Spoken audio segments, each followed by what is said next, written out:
Hello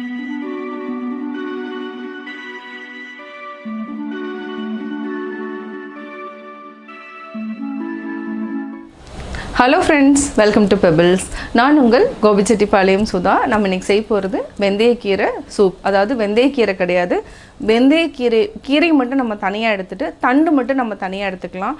இதுக்கு என்ன, ஒரே ஒரு கைப்பிடி அளவுக்கு மட்டும் நம்ம வெந்தயக்கீரை எடுத்துக்கலாம். தண்டை வந்து சின்ன சின்னதாக கட் பண்ணிவிட்டு இது கூட சின்ன வெங்காயம் ஆட் பண்ணிக்கலாம், பூண்டு, சீரகம், ஒரே ஒரு தக்காளி, அதுக்கப்புறம் நம்ம கொஞ்சமாக சீரகம் ஆட் பண்ணிவிட்டு பெப்பர் ஆட் பண்ணிக்கலாம். இது எல்லாத்தையுமே ஒரு 4 விசில் விட்டு எடுத்துகிட்டு அதுக்கப்புறம் வடித்து செய்ய போகிறோம். வாங்க எப்படி செய்கிறதுன்னு பார்க்கலாம். டயபெட்டிஸ் சூப்புக்கு தேவையான பொருட்கள் என்னென்னு பார்த்திங்கன்னா, வெந்தயக்கீரை எடுத்துக்கலாம்.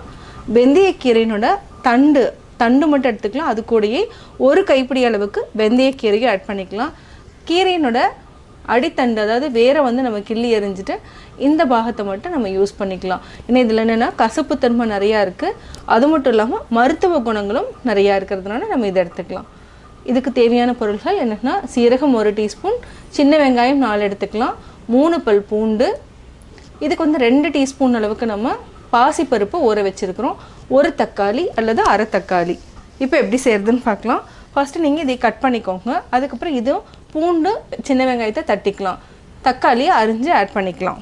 சூப்புக்கு ஃபஸ்ட்டு நம்ம பாசிப்பருப்பு ஊற வச்சதை ஆட் பண்ணிக்கலாம். இதில் என்னென்னா ப்ரோட்டீன் இருக்குது, அதனால் ப்ரோட்டீன் கூடயே நம்ம ஆட் பண்ணிக்கலாம். இதுவும் ரொம்ப நல்லது. இது வந்து ஆப்ஷனல் தான், நீங்கள் வந்து தேவைன்னா ஆட் பண்ணிக்கோங்க, இல்லைனா வேண்டியதில்லை.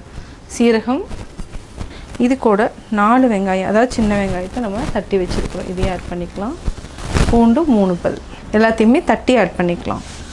வெந்தயக்கீரை இது நம்ம அரிஞ்சிட்டோம். நீங்கள் அரிஞ்சிட்டு அந்த தண்டை வந்து ஒரு தட்டிடுங்க. அப்போ என்னென்னா கொஞ்சம் எசன்ஸ் வந்து நிறைய இறங்கிடும். இந்த மாதிரி ஒரு தட்டிடுங்க. இப்போ நம்ம தக்காளியை கட் பண்ணி ஆட் பண்ணிக்கலாம். இது கூடவே நம்ம 1 லிட்டர் தண்ணியை ஆட் பண்ணிக்கலாம். லாஸ்ட்டில் வந்து நம்ம பெப்பர் ஆட் பண்ணிக்கலாம். தேவையான அளவு உப்பு ஆட் பண்ணிக்கலாம். கேஸ் ஆன் பண்ணிவிட்டு 3 விசில் விட்டு எடுத்துக்கலாம். இது கூட நம்ம 1 சிட்டிகை அளவுக்கு மஞ்சள் தூள் ஆட் பண்ணிக்கலாம். மூடி வச்சுக்கலாம்.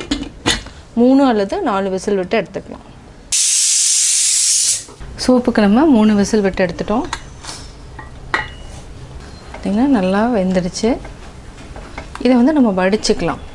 நல்லா மசிச்சு மட்டும் விட்டுக்கோங்க, இந்த சத்து எல்லாமே நம்மளுக்கு கிடச்சிடும். இதுக்கு உப்பு பத்தலைன்னா கொஞ்சம் ஆட் பண்ணிக்கலாம். நம்ம எடுத்துட்டோம். இதுக்கு தேவையானது பெப்பர் பவுடர் ஆட் பண்ணிக்கலாம். இப்போ ரெடி ஆகிடுச்சு. இப்போ நம்ம சூப் பவுலில் ஆட் பண்ணிக்கலாம். சுவையான வெந்தயக்கீரை சூப் ரெடி. வெந்தயக்கீரை சூப் எப்படி செஞ்சுங்கிறத பார்த்தீங்க. இது வந்து டயபெட்டிஸ் இருக்கிறவங்க வந்து வாரத்துக்கு 2 முறை கட்டாயம் எடுங்க. இது வந்து என்னென்னா கண்ட்ரோல் பண்ணக்கூடிய தன்மை வந்து இந்த தண்டுக்கு இருக்குது, வெந்தயக்கீரையினோட தண்டுக்கு இருக்குது. இதை வந்து செஞ்சு பாருங்கள். செஞ்சு பார்த்துட்டு உங்களுடைய கமெண்ட்ஸ் எனக்கு சொல்லுங்கள். லைக் பண்ணுங்கள், ஷேர் பண்ணுங்கள், மறக்காமல் சப்ஸ்கிரைப் பண்ணுங்கள். அது மட்டும் இல்லாமல் பெல் ஐக்கானை கிளிக் பண்ணிங்கன்னா நாங்கள் அப்லோட் பண்ணுற வீடியோவை நீங்கள் பார்க்கலாம்.